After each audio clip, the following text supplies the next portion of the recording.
ایک بھارتی لڑکی کی دکھ بھری داستان۔ امیلا کپور بھارت کی مشہور صحافی اور عورتوں کے حقوق کے لیے اپنے کام کی وجہ سے معروف ہیں۔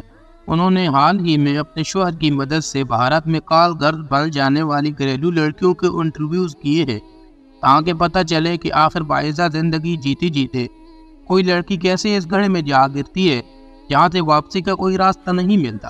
امیلا کا کہنا ہے کہ بھارت میں شادی شدہ عورتیں، کالج کی لڑکیاں، استانیہ اور ایسی عورتیں کال گھر بنی ہوئی ہیں کہ سن کر یقین نہیں آتا۔ بھارتی معاشرتی کا یہ رخ دکھانے کے لیے اپنے قارئین کے لیے یہ انٹرویوز امیلا کے شکریہ کے ساتھ شائع کر رہا ہے۔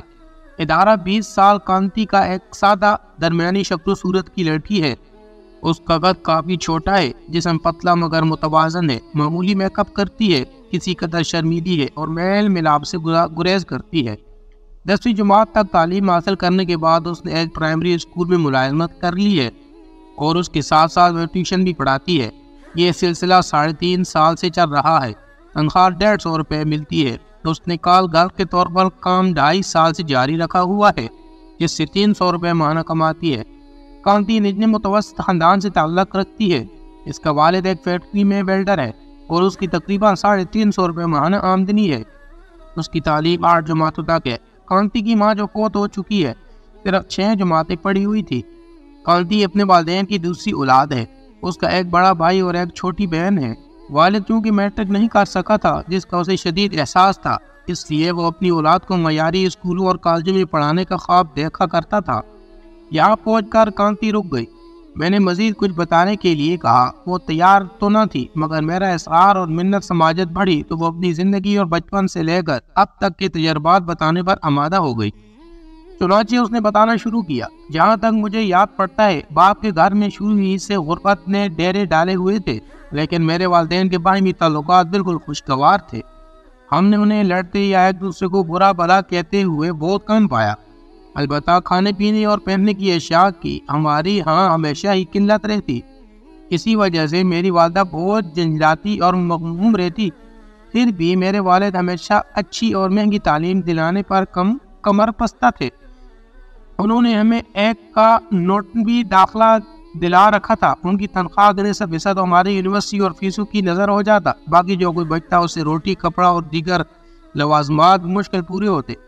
مجھے یہ بھی یاد ہے کہ کئی دفعہ ہمیں رات کا کھانا کھائے بغیر سونا پڑتا۔ اس سے میری ماں بہت دکھیا ہو جاتی۔ پھر بھی مجموعی طور پر ہم ایک مطمئن اور خوش گھرانے کے افراد تھے۔ میرے والد کے اوقات کار بہت طویل تھے۔ جب وہ تھکے ہارے گھر واپس آتے تو ہم نصف سے زیادہ نیند طاری ہو چکی ہوتی۔ مجھے اپنی ماں اور بڑے بھائی سے بہت لگاؤ تھا۔ میں چونکہ کم عمر تھی، اس لیے میری سمجھ میں نہ آتا کہ ہمارے پاس میری دیگر کلاس فیلوز کی طرح پہننے اور کھانے کو کافی کچھ کیوں نہیں ہے۔ کیا یہ میرے والد کے پاس دولت کم ہونے کی وجہ سے ہے؟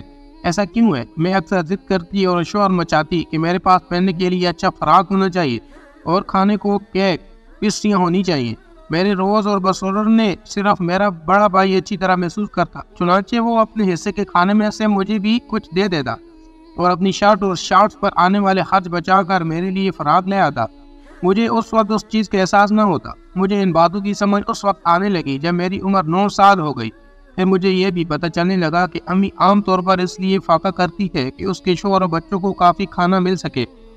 وہ بہت کمزور اور تھکی دکھائی دینے لگی، کیونکہ سارے گھر کا کام اسی تنہا نمٹانا تھا۔ والد جب کام سے واپس آتے تو بھی جھنجھلاتے ہوئے تھے۔ اگر ہم شور مچاتے تو وہ سخت ڈانٹ ڈپٹ کرتے۔ وہ بڑے بیٹے سے بہت محبت کرتے، اس لیے وہ کبھی کبھار صرف اسی کو کھلانے کے لیے کچھ نہ کچھ لے کر آتے، لیکن بڑا بھائی مجھے اس میں حصہ دار بنا لیتا۔ کھانے پینے کی چیزوں کی قلت کے باوجود ہم ایک خوش گھرانے ہی تھے، لیکن پھر ہم ایک آفت ٹوٹ پڑی۔ اپنے بچپن کی غمناک واقعات اور تجربات کا ذکر کرتے ہوئے کانتی نے کہا کہ میں اس وقت 9 سال کی تھی کہ میرا بڑا بھائی جو 11 سال کا تھا 4-5 روز شدید بخار میں مبتلا رہنے کے بعد فوت ہو گیا۔ اس کی اچانک موت والدین اور خود کانتی کے لیے خوفناک دھچکا تھی۔ باپ تو گیا، کمر ہی ٹوٹ گئی۔ اس کے بعد ماں کی صحت تیزی سے بگڑنے لگی اور چند سال کے اندر وہ بہت ہی کمزور ہو گئی۔ کانتی نے کہا کہ اس نے اپنے باپ اور ماں کو اکثر یہ کہتے ہوئے سنا کہ ہمارا متوفی بیٹا ہماری امیدوں کا مرکز تھا۔ ہم سمجھتے تھے کہ وہ اچھی تعلیم حاصل کر کے اچھا روزگار پائے گا، ہماری دیکھ بھال کرے گا اور چھوٹے بھائی اور بہنوں کا بھی سہارا بنے گا۔ اس کی ماں پر غم و اندوہ کے اتنے دورے پڑتے کہ کچھ کم کھاتی پیتی نہ تھی اور رکی اور کئی راتیں جاگ کر گزار دیتی، کبھی کبھی بے ہوش بھی ہو جاتی۔ والد اپنی تھوڑی تنخواہ کی وجہ سے اس کے علاج معالجے، آرام اور مناسب خوراک کا اہتمام نہ کر سکتا۔ اس طرح اس کی صحت مسلسل بگڑتی چلی گئی۔ کانتی نے اپنی داستان غم جاری رکھتے ہوئے کہا، ہم پر دوسری بڑی آفت میرے بڑے بھائی کے انتقال کے 4 سال بعد اس وقت پڑی جب ماں کا انتقال ہو گیا۔ تو اس کی موت بھی ہمارے لیے بہت بڑا سہارا تھی۔ ہم بچے جب اسکول گئے ہوئے تھے اور باپو فیکٹری میں ہوتے تو ماں مختلف چھوٹے موٹے کاموں کے لیے اندر باہر آتی جاتی رہتی۔ اس دن بھی ماں غالباً مارکیٹ گئی ہوئی تھی یا ڈاکٹر کے پاس گئی تھی۔ واپس پر وہ سڑک پر گر پڑی، سر میں شدید چوٹ لگی اور خون بہنے لگا۔ اسپتال پہنچانے جانے سے پہلے ہی دم توڑ گئی۔ اس وقت میں تقریباً 13 سال کی تھی۔ میں اور میری چھوٹی بہن بے حد روئی۔ چھوٹا بھائی بھی مشکل 7 سال کا تھا۔ ماں کی موت کا سن کر وہ سکتے میں آ گیا۔ باپو کو شدید صدمہ پہنچا۔ وہ ہر وقت مغموم رہنے لگا اور ہم سے بھی بے پرواہ ہو گئے۔ ہم سے زیادہ محبت کا اظہار کرنے کی بجائے انہوں نے چپ رہنے کا رویہ اختیار کر لیا۔ کبھی کبھار کوئی سرسری بات کر لی تو کر لی، پھر طویل خاموشی چھا جاتی۔ اس بار ہمیں ماں کی یاد مزید ستانے لگی۔ اس طرز عمل کے باوجود بھی باپ کی خواہش تھی کہ ہم قانون میں اپنی تعلیم جاری رکھے۔ مجھے اپنی تعلیم کے ساتھ گھر کا کام کاج بھی 13 سال کی عمر میں سنبھالنا پڑا۔ میں کام کے بوجھ کی شدت محسوس کرتی اور باپ کی مالی مشکلات کو سمجھے بغیر ہی بار بار اس سے گھر میں ایک نوکر رکھ لینے کا اصرار کرتی۔ میرے مطالبے پر وہ پریشان ہوتا رہتا۔ ایک دن اس نے بتایا کہ وہ کوئی ایسا انتظام کرنا چاہتا ہے جس سے ایسا ہو جائے کہ ہم دونوں بہنوں کو گھر میں تنہا نہ رہنا پڑے اور گھر کے کام میں مدد بھی ملے۔ بالآخر انہوں نے ایسا انتظام کر ہی دیا، مگر یہ نظام نے ہماری زندگیاں تباہ کر دی۔ پوچھا گیا کہ زندگیاں کیسے تباہ ہوئی؟ کانتی نے بتایا کہ اس کا والد ایک عورت کو گھر لے آیا تھا جسے شروع میں ہم آنٹی سمجھتے تھے، لیکن جلد ہی اندازہ ہو گیا کہ باپو نے اس سے چپکے سے شادی کر لی ہے اور اس طرح وہ ہماری سوتیلی ماں بن گئی ہے۔ ہم نے محسوس کیا کہ ہمارا باپ اس سے بہت محبت کرتا ہے اور خاندان کے ہر معاملے میں اسی کی بات سنتا اور مانتا ہے، اور وہ اس کے لیے بہت اچھے کپڑے لاتا اور اس کی بڑی ناز برداری کرتا۔ وہ صرف خود سے اور میرے باپ سے غرض رکھتی۔ اس طرح وہ آپس میں اتنے منہک رہنے لگے کہ انہیں اپنے بچوں کی کوئی پرواہ نہ تھی۔ آگے پھر کانتی کی زبانی سنیے۔ ہماری بڑی بدقسمتی تھی کہ باپو نے اس کتیا نام نہاد آنٹی کو گھر میں ڈال دیا۔ اسے گھر کے کسی کام کی دلچسپی نہ تھی۔ اس نے ان کاموں میں ہم دو بہنوں کو جوت لیا۔ ہم تھکی ہاری اسکول سے واپس آتی تو بستہ چھوڑنے اور یونیفارم اتارنے کے بعد ہم کھانے پکانے اور دیگر کاموں میں مصروف ہو جاتی اور رات گاہ تک لگی رہتی۔ ہوم ورک بھی تسلی سے نہ کر سکتی۔ مجھے پتا تھا کہ باپو کی آمدنی بہت کم ہے، اس کے باوجود بھی ماں کی زندگی میں ہمیں عموماً پیٹ بھر کر کھانا ملتا۔ البتہ کبھی کبھار کھائے بغیر سو جانا پڑتا تھا، لیکن اب فاقے زیادہ ہونے لگے۔ اس نام نہاد آنٹی کتیا نے کئی یار بنا رکھے تھے۔ جب باپو کام پہ گیا ہوتا اور ہم اسکول میں ہوتے تو یہ ہمارے گھر میں ہوتے اور ان کی خاطر تواضع کی جا رہی ہوتی۔ ہمیں یہ بات پڑوس کی ایک خاتون نے بتائی جو ہمارے متوفیہ ماں کی سہیلی رہ چکی تھی۔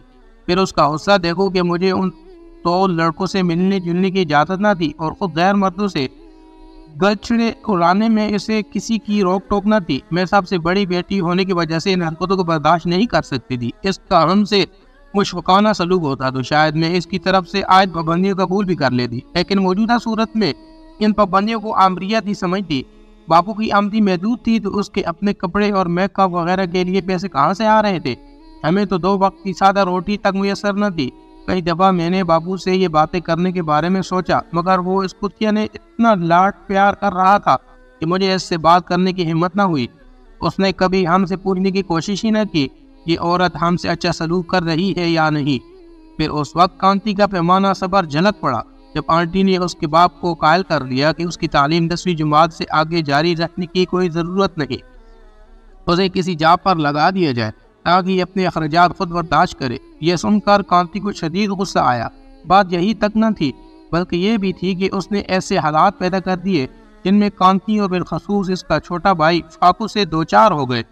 اس پر اس کا بھائی آمادہ بغاوت ہو گیا اور بعض اوقات وہ اسے بری گالیاں بھی دینے لگتا۔ انہیں گھر سے جیب خرچ نہ ملتا۔ نوٹ میں جہاں دولت مند لوگوں کے بچے پڑھتے تھے وہ خود بھی کھل کر خرچ کرتے اور دوستوں کی بھی خاطر و مدارات کرتے رہتے۔ اس پر ان کے دل میں آنٹی کے خلاف غصہ مزید بڑھ جاتا۔